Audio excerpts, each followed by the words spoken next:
I was 18 years old when I got married. I belonged to a very conservative family, a Baloch family, where good daughters never say no to their parents. My father wanted me to get married, and all I said was, if that makes you happy, I'll say yes. And of course, it was never a happy marriage. Just about after 2 years of getting married, I met a car accident. Somehow my husband fell asleep and the car fell in the ditch. He managed to jump out, saved himself. I'm happy for him. But I stayed inside the car and I sustained a lot of injuries. The list is a bit long. Radius ulna of my right arm were fractured. The wrist was fractured. Shoulder bone and collarbone were fractured. My whole rib cage got fractured. I couldn't breathe. But that injury that changed me and my life completely was the spine injury. Many people came to rescue. They gave me CPR. They dragged me out of the car. And while they were dragging me out, I got the complete transection of my spinal cord. Those 2.5 months in the hospital were dreadful. I was at the verge of despair. One day, doctor came to me and he said, well, I heard that you wanted to be an artist, but you ended up being a housewife. I have a bad news for you. You won't be able to paint again. Next day, doctor came to me and said, your spine injury is so bad, you won't be able to walk again. I took a deep breath and I said, it's all right. The very next day, doctor came to me and said, because of your spine injury and the fixation that you have in your back, you won't be able to give birth to a child again. That day, I was devastated. And that is where I started to question my existence. Why am I even alive? One day, I asked my brothers, I know I have a deformed hand, but I'm tired of looking at these white walls in the hospital and wearing these white scrubs. Bring me some colors, bring me some small canvas. I want to paint. So the very first painting I made was on my deathbed, where I painted for the very first time. What an amazing therapy it was. Without uttering a single word, I could paint my heart out. I could share my story. People used to come and say, what lovely painting, so much color.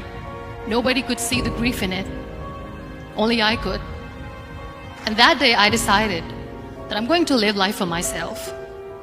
I am not going to be that perfect person for someone. I am just going to take this moment and I will make it perfect for myself. That I'm going to fight my fears. I wrote down one by one all those fears, and I decided that I'm going to overcome these fears one at a time. You know what was my biggest fear? Divorce.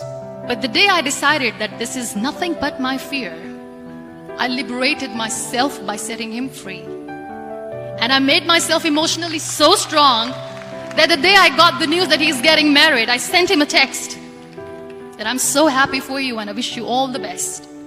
And he knows that I pray for him today.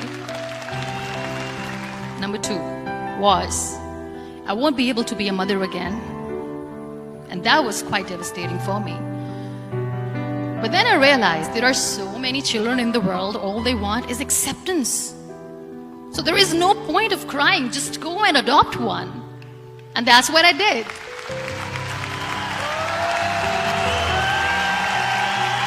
I gave my name in different organizations, different orphanages, and I waited patiently. 2 years later, I got this call from a very small city in Pakistan. I got a call and they said, are you Muniba Mazari? There is a baby boy and would you like to adopt? I could literally feel the labor pain. I said, yes, I am going to adopt him. I am coming to take him home. And that day, I was 2 days old, and today he's 6. You know, when you end up being on the wheelchair, what's the most painful thing?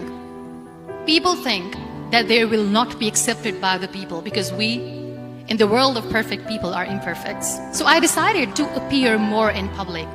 I started to paint. I have done a lot of modeling campaigns. I decided that I'm going to join the national TV of Pakistan as an anchor person, and now I speak for the rights of women, children. I was featured in BBC 100 Women for 2015. I'm one of the Forbes 30 under 30 for 2016. So when you accept yourself the way you are, the world recognizes you. It all starts from within. We have this amazing fantasy about life. This is how things should work. This is my plan. It should go as per my plan. If that doesn't happen, we give up. I never wanted to be on the wheelchair. Never thought of being on the wheelchair. This life is a test and a trial, and tests are never supposed to be easy. So when you are expecting ease from life, and life gives you lemons, then you make the lemonade, and then do not blame life for that. It is okay to be scared. It is okay to cry. Everything is okay, but giving up should not be an option.